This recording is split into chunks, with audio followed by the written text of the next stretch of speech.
Bonjour, bienvenue, nouvelle vidéo. Alors un tirage multiple, nous dit-on, sur les énergies du présent, de ce que vous traversez et de ce qui peut vous ouvrir peut-être des opportunités nouvelles. Attends, ça comme ça. On va regarder. Je vais regarder quand même si mon jeu est à l'endroit ou pas. Porte fermée. Porte fermée à l'envers. Ouais, bon. Le but, c'est de l'ouvrir. Voilà. 3 d'épée. Alors, ici... Ou alors, il faut fermer une porte. Alors, soit vous devez fermer une porte, ou soit, de toute façon, l'un dans l'autre, si vous fermez la porte, vous êtes obligé d'en ouvrir une autre. Si vous ne la fermez pas, vous ne pouvez pas ouvrir l'autre porte. Hein. Cette 3 d'épée, elle nous indique que vous avez été blessé. Ici, oui. Ici, il y a une blessure, il y a une souffrance, il y a une perte de confiance aussi. Une perte de confiance peut-être dans les nouvelles opportunités qui s'offrent à vous. Et c'est peut-être pour ça qu'elle est renversée, cette carte, parce que vous n'arrivez pas, vous avez fermé une porte, moi je pense. Il ne faut pas oublier que la 3 d'épée, c'est la blessure du cœur. C'est tout ce qui touche à la souffrance du cœur, cette 3 d'épée dans la vibration. Et je pense que vous avez fermé la porte peut-être à l'amour, vous, ici. Et il y a quelque chose à ouvrir, là, on vous dit. Oui, c'est quelque chose qu'il faut absolument fermer. Alors oui, on peut parler d'ouverture aussi. Mais là, c'est comme si vous deviez vraiment fermer définitivement la porte des souffrances. Oui. Ça doit rester derrière vous. En fait, je pense que c'est lié au passé. Il y a quelque chose dans le passé que vous... C'est comme si moi, je vous vois faire des allers-retours, comme si vous rouvriez cette porte dans l'espace du présent. Et là, on vous dit, c'est pour la fermer, cette porte, c'est comme s'il fallait poser une fin sur ce que vous avez vécu. C'est sur cette souffrance, la souffrance du couple, ici. Je pense que vous avez vécu une très mauvaise expérience, ou plusieurs mauvaises expériences, d'accord? Et on vous dit, c'est le moment pour vous, c'est vraiment le moment de fermer la porte des souffrances pour vous ouvrir la porte de l'amour. Dans le couple. Oui. Dans la fusion. C'est pas évident, cette ouverture-là du couple. On me dit, quand on a traversé le pire, on a du mal à croire en le meilleur. C'est-à-dire que moi, ce que je vois, c'est qu'on arrive avec une vision du couple. Alors, ça va parler à beaucoup d'entre vous. On arrive avec une vision du couple dans l'idéal, et donc on est porté, on est bordé d'espoir et de positivité. Et on me dit, avec les expériences que vous avez vécues, que vous avez traversées, c'est comme si cette vision-là d'idéal, elle avait été entachée. Oui. Et là, on vous dit, c'est pas mauvais ce que vous avez vécu, ça a été difficile et désagréable, mais c'est pour le meilleur. C'est-à-dire que ces expériences, et elle rejoint la vidéo qu'on a faite la dernière, sur servez-vous de vos expériences. Ici, c'est comme si ces expériences du négatif que vous avez vécu, elles vous permettent de devenir le couple que vous êtes. C'est-à-dire qu'intérieurement, moi, ce que je vois, c'est vous savez ce que vous voulez vivre aujourd'hui. Je pense qu'ici, il y a un grand sentiment d'injustice. Peut-être même que vous avez perdu quelqu'un de cher. Peut-être même que quelqu'un que vous aimiez énormément a quitté, a perdu la vie, hein, est décédé. C'est ce que je vois ici. Et c'est comme s'il n'y avait plus d'espoir posé sur le fait de ressentir l'amour, sur le fait de pouvoir vivre l'amour, et donc vous vous êtes fermé à cela, alors que vous en avez besoin, on me dit, ici. Oui. Et il y a beaucoup de sentiments d'injustice concernant cette souffrance. Vous avez souvent eu la sensation, l'impression que c'était injuste, et donc il y a eu beaucoup de déception, on me dit. Oui, ça peut être des vraies pertes concrètes. On me dit, vous perdez quelqu'un sur le plan de la mort ici.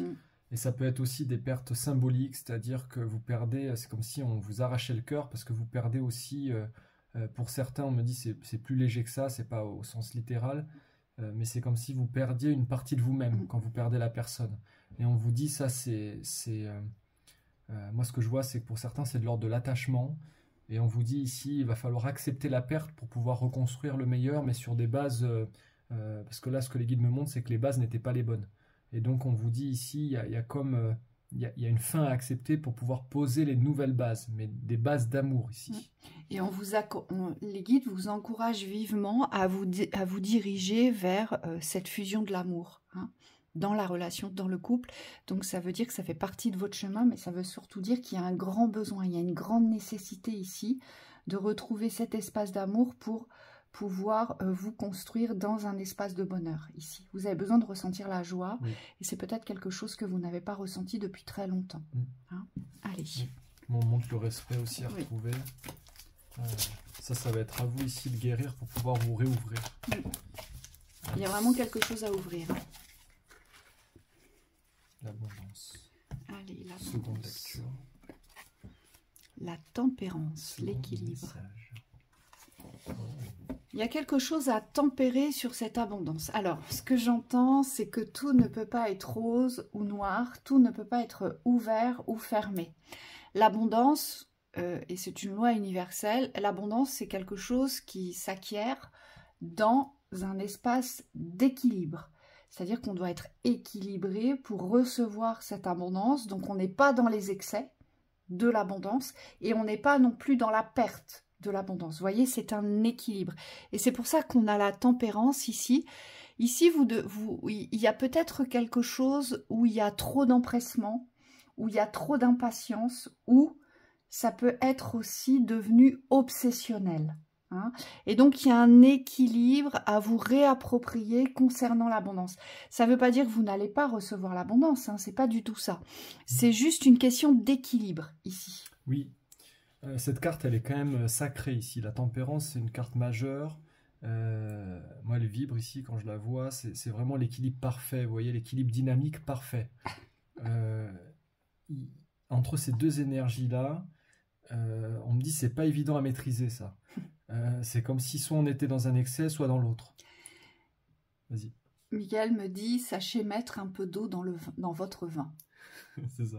Vous voyez, c'est vrai que des fois on a tendance à vouloir se précipiter, à vouloir avoir du résultat dans l'instantané, mais plus vous allez être à l'équilibre et moins vous serez dans l'attente de quelque chose, et plus vous attirez l'abondance. Oui. Ça deviendra naturel. Vous voyez, c'est un effet naturel et instantané, on vous dit. Oui, et donc c'est plus les extrêmes que vous devez viser ici, c'est l'équilibre entre les deux.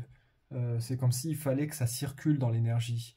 Moi, ce que je vois, c'est comme si vous étiez parfois rigide et vous prenez conscience que vous pouvez fonctionner différemment. Ça veut dire qu'il faut amener de la souplesse, qu'il faut amener de la cohérence, qu'il faut amener du lien aussi.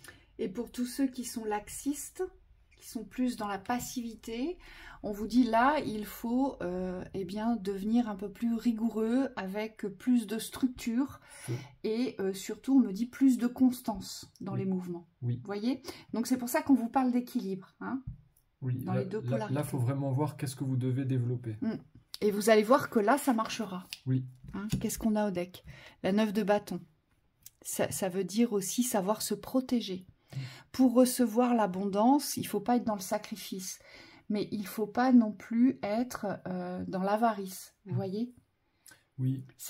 Il faut être dans le juste milieu avec soi, dans le bon respect de l'abondance, en fait. Oui. C'est ça la protection. Oui, moi j'entends vraiment la force tranquille ici avec la 9 de bâton. C'est comme s'il fallait être confiant. Moi je vois des personnes confiantes sur l'abondance, sur ce qui vient vers vous. Mais en même temps, vous êtes aussi confiant parce que vous voyez derrière, vous avez posé vos bases ici, vos fondations. Et donc, il n'y a pas tellement d'attente qui est posée sur le futur bâton qui va être posé, puisqu'en vous-même, on me dit, vous êtes certain de votre force. Et c'est ça la tempérance aussi, c'est savoir équilibrer le fait de poser des actions d'ancrage et le fait de se servir aussi de ce que vous avez déjà fait. Hein, donc ça peut être des choses que vous avez faites dans l'action, mais ça peut aussi être des énergies que vous avez instaurées en vous. Là, on vous dit, servez-vous de vos forces. C'est rester dans la certitude que vous avez déjà posé des fondations et qu'aujourd'hui, il faut simplement vivre ce que vous avez à vivre dans la pleine richesse de votre instant présent. Donc, on ne tire pas sur les excès ou sur les précipitations et on ne remet pas non plus à demain ce qui est nécessaire d'appliquer le jour même. Vous voyez, c'est ça en fait. Oui. Mais on vous rappelle quand même, parce que la 9 de bâton, c'est quand même une énergie de protection. On vous dit protéger ce qui est à vous aussi. Oui, c'est vrai que des fois, quand on cherche quelque chose absolument à atteindre, on me dit on a tendance à oublier ce qu'on a. Oui. Et c'est vrai qu'il y a cet équilibre de la protection, préservation pour pouvoir conserver vos richesses. Voilà, exactement. Richesse, construction. Donc allez-y, d'accord? C'est juste une question d'équilibre ici. Hein. Oui. Oui, la confiance. Et vous avez déjà posé les bases. Bien. Alors, bon, je sais plus s'il a l'endroit ou pas. Thibaut, il s'écarte. Non, mais je sais pas ce qu'elles ont. Il est à l'envers ton jeu. Elle se remet à l'envers. Ah non, il est à l'endroit, il est à l'endroit. Allez, on y va. Non, allez, on la met les amoureux. La santé. Ok. Il y a un désaccord intérieur ici qui ne vous permet pas aujourd'hui de respirer la santé de la vie. Alors ça peut être une santé émotionnelle, santé psychique, santé physique. Voyez comment ça vous parle. En tout cas, ici, vous êtes divisé en deux.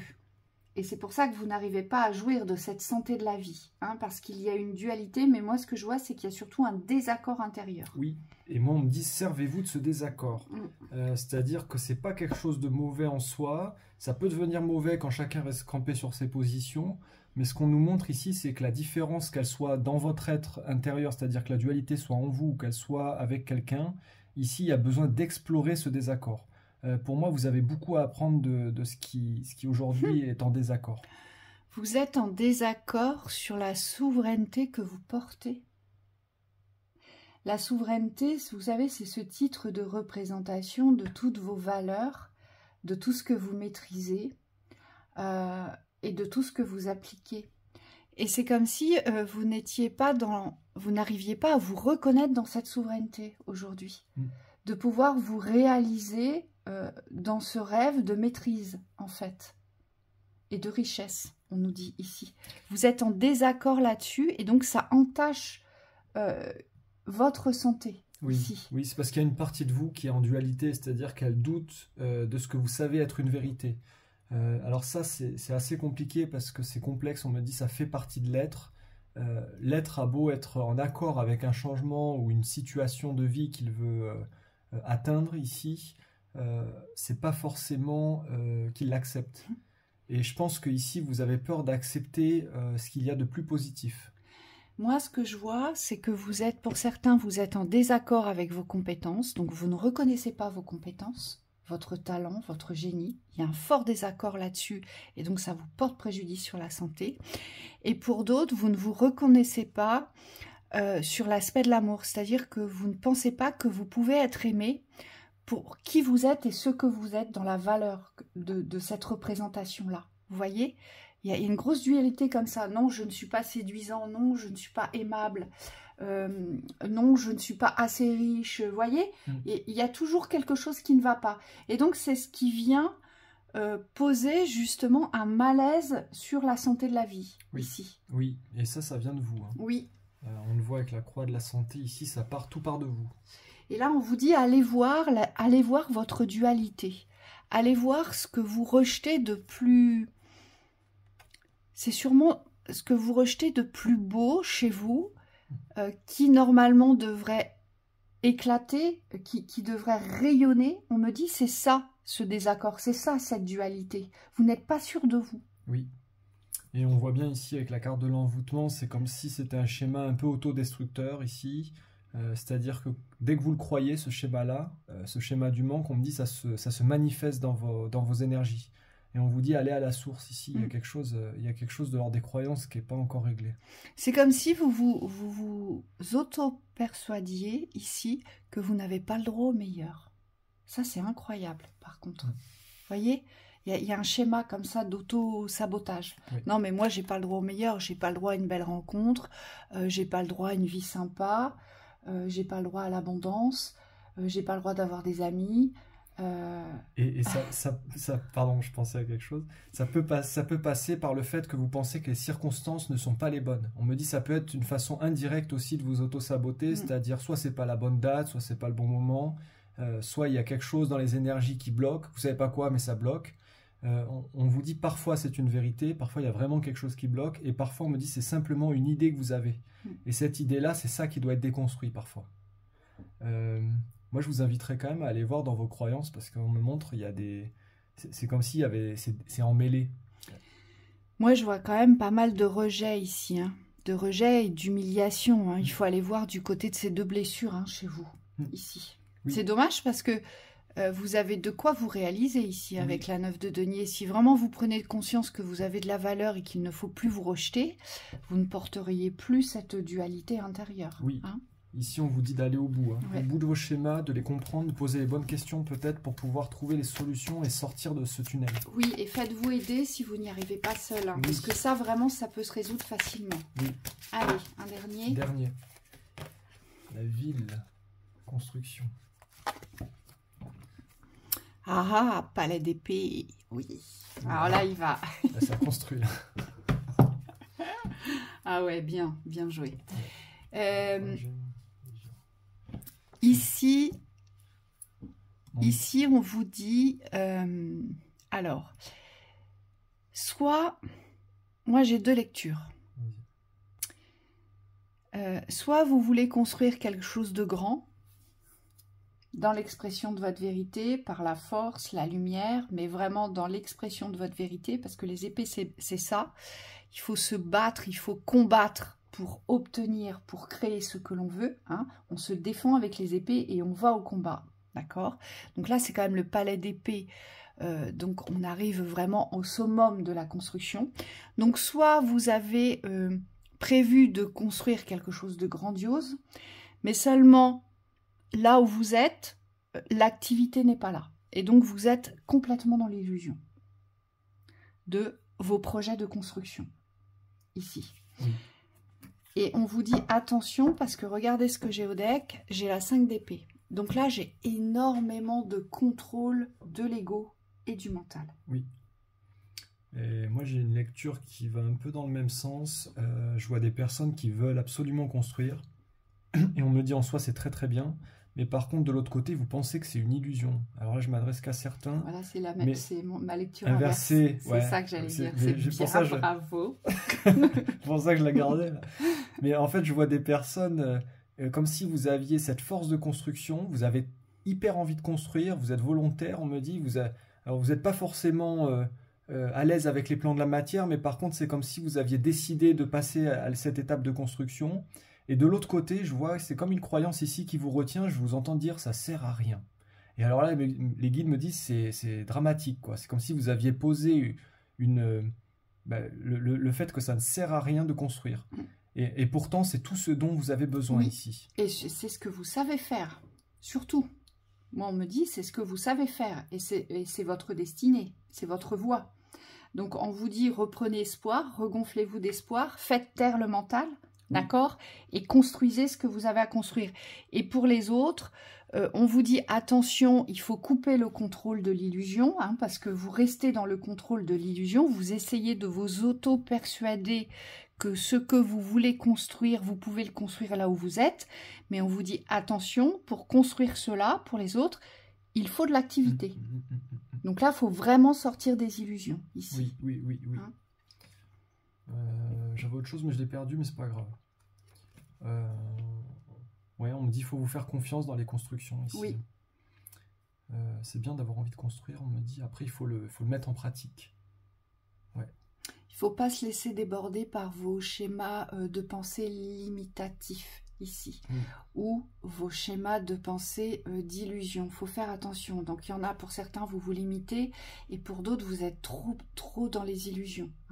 Mais si ça va marcher, ça va aller. Si ça fait 2, 3, 4 ans que vous ramez, que vous êtes en galère, c'est qu'il y a vraiment quelque chose à changer, du point de vue professionnel.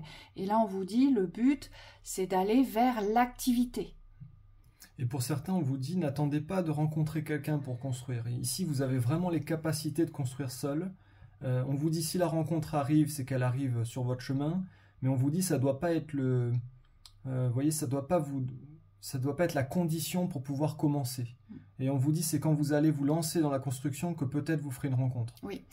Faut pas oublier que là, vous êtes en train de régler l'injustice. Vous posez des justices avec l'épée, on se fait justice, on tranche ici.